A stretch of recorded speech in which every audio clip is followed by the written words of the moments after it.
Hey, this is Crusadus, and this is my impressions for Fallout 4. I know it's a little bit kind of like just slow on the run on it. I know a lot of people probably already be giving their impressions, but I just wanted to dig a little deeper into it to just really just get a feel for the game. A lot of people I've noticed in the forums and elsewhere kind of been complaining about the game, saying the game is too short or the story isn't that good. But that's not really what Fallout is about. I mean, sure, the story isn't all it could be, but it makes up for it on so many levels. There's quite a bit of side missions that I've noticed right off the bat, which is awesome. Get a chance to explore this wasteland, and the colors, like, it's a very colorful game. Like the past of Fallout, a lot of people complain about it being too brown, too gray, but they don't have anything to complain about as far as the color scheme of this game. The game looks great. A lot of people might say that the graphics aren't up to par to games, say like Tomb Raider, but it's an open world game. I mean, completely open world. Whereas a game like Tomb Raider, you have open sections, but it's not really a truly open world game. And that's what I like about Fallout 4. It's a truly open world game. You can go anywhere on the map that you see. It's really huge game. What gender did you pick again? I picked the female. Okay, I thought you said you were going to. I never. Oh yeah, I saw. Yeah, I got your pictures on that. Duh. Yeah. Yeah. How could I forget that picture? Yeah, it wasn't really that hard of a choice. But I used to pick females when there was an option. Choose a female or a guy. I used to go with the girl. But I don't think there'd be much difference because either male or female can romance any of the human characters. It doesn't matter which gender you are. Now, the romance thing, is that something that is only in Fallout 4, or was it something in Fallout 3 also? No, like it wasn't. Like this is a new concept that they brought in. Okay, cool. I think they implemented it pretty well because, like you started out just, like getting, like you'll do things that they either like or dislike. Like if you're helping people out, being a good person, some characters like that and will like you more for doing it, while others are more selfish and think more of themselves, and if you do nice things, you just make them dislike you more. So it just depends on how you want to play. Me, myself, I play depending on the person. Like I'll be a good guy for a good person, and I'll be a bad guy for a bad person. Like, I don't really care how I play the game, just as long as I get all the best loot. Yeah. I mean, because there isn't, unlike previous games, there isn't a morality scale in this game. Mm-hmm. Like if you're bad, it doesn't add up to you getting, a bad rating or anything like that. So it doesn't matter. So it doesn't matter how I play, either being good or bad. It doesn't really make a difference. So it literally gives you free roam on the type of person you want to be. Exactly. You can be a good guy 1 minute, be a horrible guy the next second, to make a difference in the game. That's pretty awesome. I think it's awesome too because, sometimes you don't want to be a bad guy the whole entire game. Like, you want to be good sometimes. You want to be bad sometimes. Yeah. It's cool having that option. Yeah, totally. I get you. Like, I like being able to be bad when I want to be bad and good when I want to be good. I mean, because, like, most games, like, once you choose, like, a set course, you can't really deviate from it. Yeah, and I've noticed I like that. a game that gives me more free reign to do what I want to do.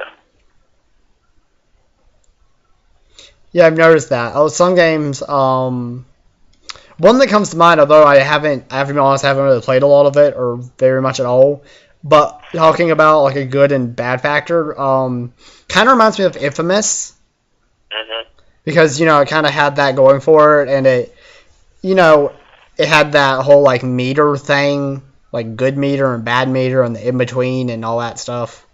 Right. Yeah, so that's what the meter talk was making me think of.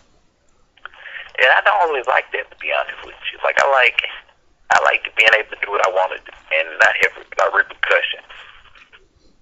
Yeah, there's not a lot of consequences, is there? No. That's a nice thing. I found that to be a nice thing. I mean, there aren't consequences for, like, if you're evil, then there's just a truly bad thing. I mean, if you're a bad person, then people aren't going to like you that much. Yeah. But I'm talking about as far as, like, there's consequences, like, on, like, how you level up. Like, it doesn't affect how you level up. Like, how some games where you can only get certain skills if you're bad or good or whatever. Like this one, it doesn't matter. So it's more realistic, kinda, so to say. Yeah, that's awesome. Yeah. Adds some differences in it. I think it's better this way, to be honest with you, because, like, no one likes to be pigeonholed into, like a certain way they, have to play. Yes, yeah, exactly. I feel the same way. I don't like being stuck in a certain manner. Or a certain route, whatever.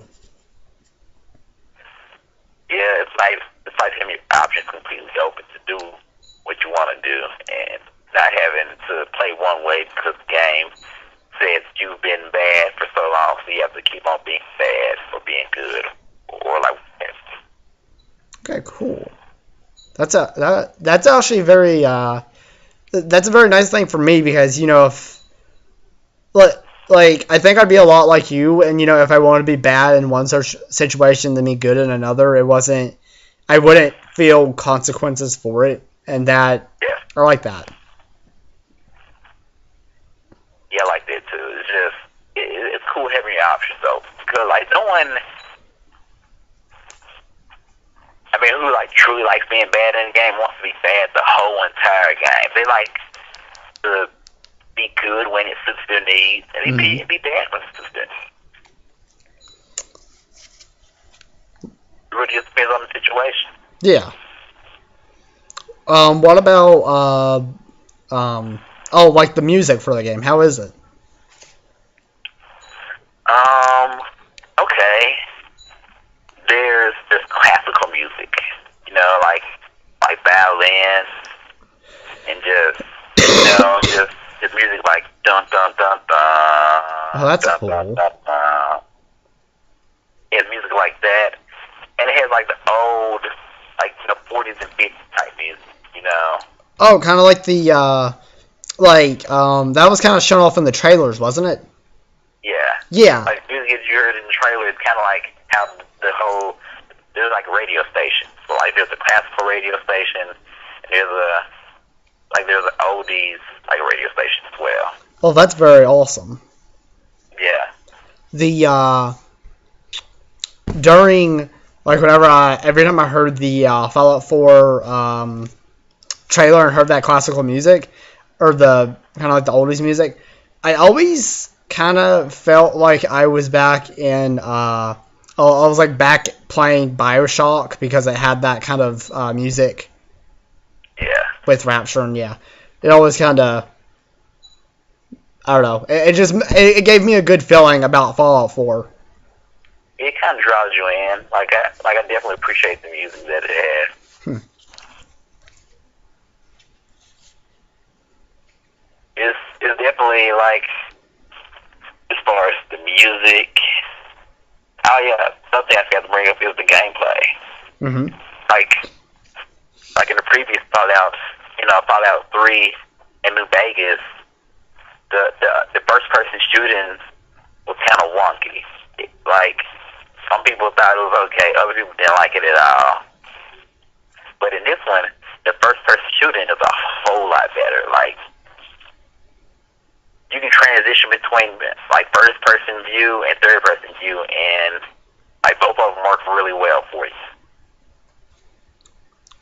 So they've definitely done some updating to their system. Yeah. Good. I think that's a good thing. Basically, anything a person liked about their previous Fallout, they up the ante and did better on.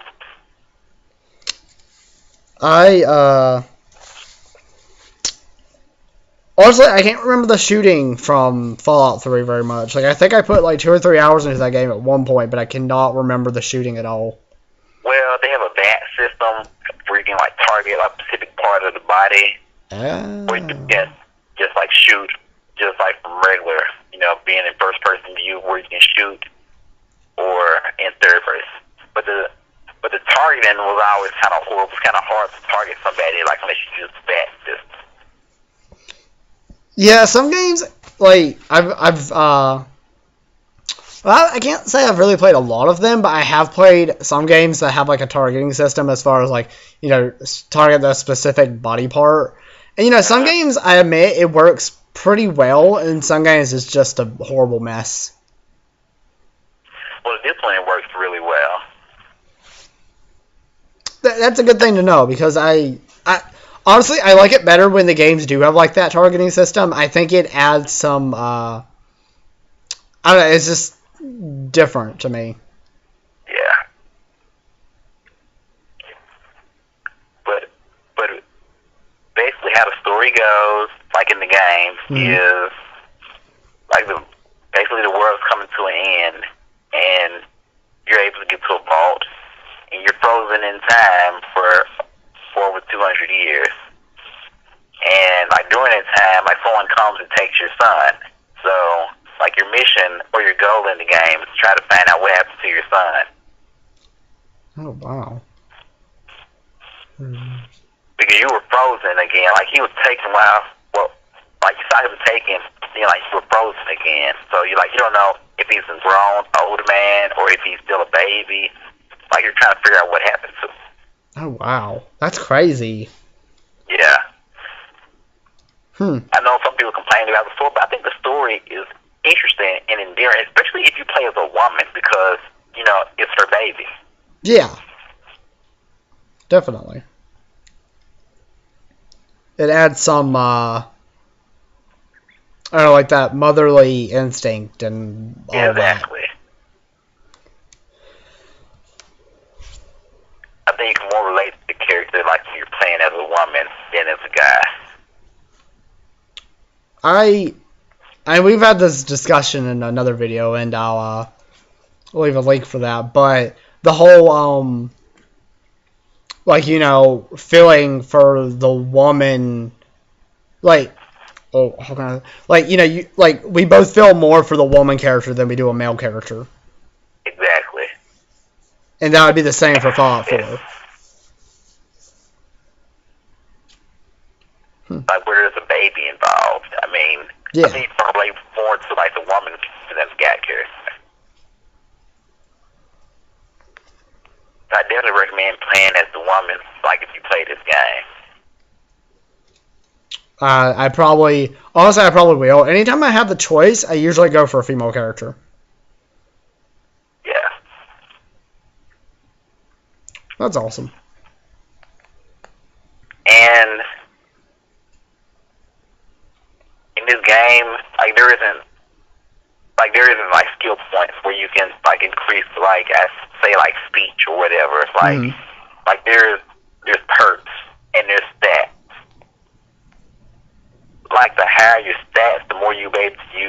certain skills, like say you wanna use nerd rage. Well, you have to have intelligence of 10 to use that perk. If you don't have intelligence 10, then you can't use that perk. So it just depends on your stat level. You have to decide which perks you want to have, which ones you don't want to have. I mean, eventually, I guess it won't matter if you play long enough because there isn't a level cap to this game. Mm-hmm. But basically, how you want to play for at least the beginning part of the game comes to a factor. Okay.